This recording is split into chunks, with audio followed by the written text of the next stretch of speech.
The Mayo manager, Stephen Rochford, makes two changes to his team that started against Fermanagh. Donald Vaughan joins Seamus O'Shea in the middle of McHale Park, while Andy Moran starts at full forward in what is his 136th match for his county today. David Clark is once again selected between the posts, while the team captain is Keith Higgins, who could really turn up anywhere. It says a lot that midfielder Tommy Mullick has scored 2 out of the 3 goals that Kildare have scored in 3 championship matches, so a dramatic improvement up front is required. Fergal Conway leads the Lily Whites attack in the 40, with the O'Flaherty brothers to his left and right. Kildare goalkeeper Mark Donlan has a strong defence in front of him, with David Hyland at fullback and Owen Doyle at number 6.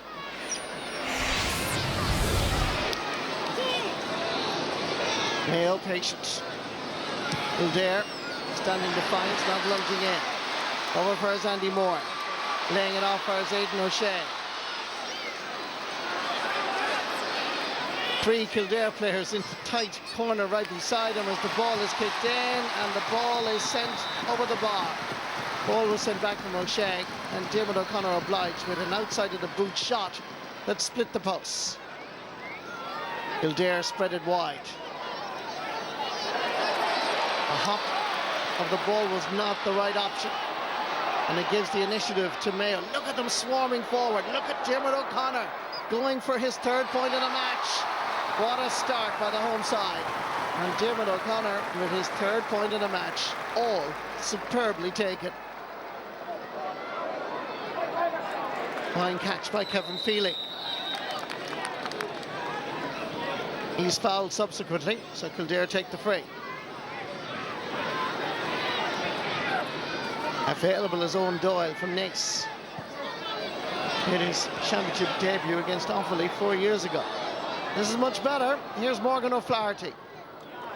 Given a little bit of space, he's deadly in front of the goalposts. That's a good score. 3 points between the teams.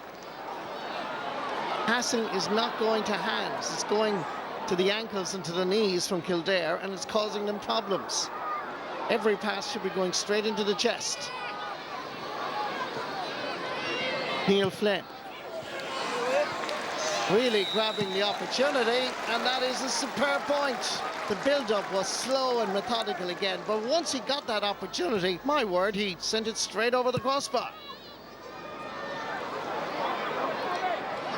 Clever play by Tommy Mullick, batting it down.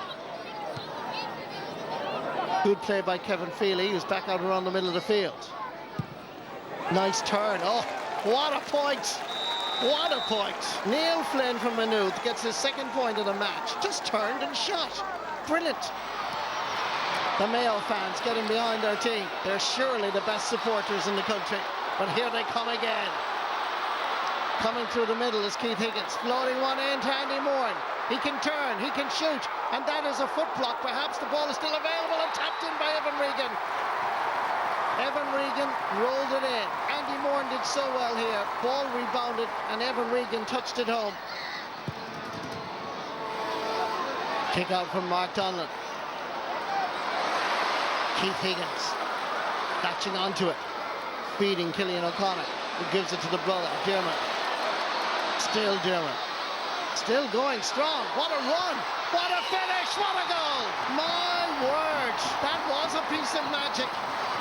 Diarmuid O'Connor cutting through and finding the back of the net. Kildare kicking the ball quite a lot. Easily cut out on this occasion by Colin Boyle. And once the possession is given away, Mayo too can kick the ball, which is good to see. Andy Moran, Patrick Durkin, Evan Regan, shot over the bar. Goal and 4 points for this young emerging star from Ballina.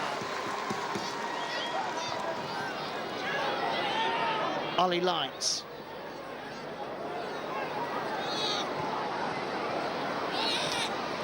And Lyons once more involved. With Owen Doyle. Simple movement, simple score. Good finish by Johnny Byrne, who adds to his point that he scored against Westmeath in the Leinster Championship.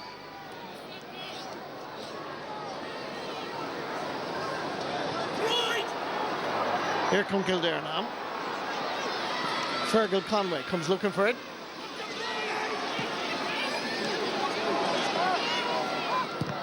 several calling for it, including Fionn Dowling, who got the opportunity to score his second point.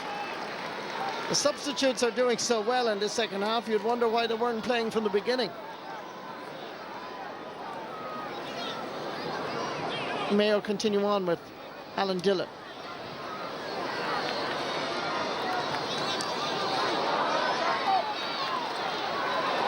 Hard-working Jason Doherty wants to impress since being introduced.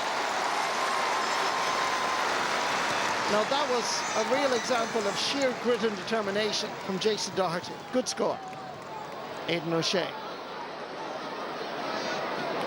Little 1-2 with Lee Keegan. This is looking good. Shot is on. The point is taken. Good work by Jason Doherty. Fionn Dowling.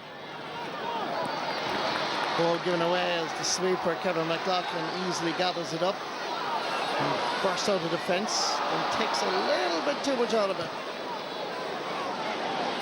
Kildare go for a kicking game in the second half, which is good to see. Backfires Kevin Feely. That man again, Fionn Dowling. And Fionn Dowling has now scored 3 points since being introduced at half-time. Kevin Keane gets a touch. The referee blows the full-time whistle. Full-time score in McHale Park, Castlebar. Mayo 2-17, Kildare 14 points. Obviously the 10-minute burst maybe just before half-time where we probably kicked on with maybe 2-3 or 2-4 I think gave us a great platform going into the second half and allowed us maybe control the game in a manner in which we didn't do as well in the first half. So you know, a 5-7 I'd have been happy with a win, and that's certainly the same feeling that I have at this moment. You know, to climb back into a game after a very slow start where we dropped a lot of ball, we spilled a lot of ball, was disappointing, but they showed great character, against a top tier team to edge themselves back in, got to within a point. But the first goal really set us back, and instead of regrouping and solidifying our defence, we had a very costly error that cost us the second goal as well. And when you're going in 10 points down, you have to ask a lot of questions about how you approach the second half. We went more attacking, we had a breeze, we went offensive and started quite well, but there's a lot of quality, a lot of experience in that Mayo team. They knew how to close out the game, and full credit to them. Yeah, Kildare did give it a go even in that second half. Did Mayo impress you, Aaron? Yeah, I feel that they're improving. They've definitely shown signs of recovery from the Galway defeat. I think the longer they stay in the championship, the more key personnel they'll get back. They're still missing Tom Parsons, they're still missing Chris Barrett, so they're two very influential players for them as well. I think adding Andy Moore into the full forward line was a big plus, just purely for his ball retention inside.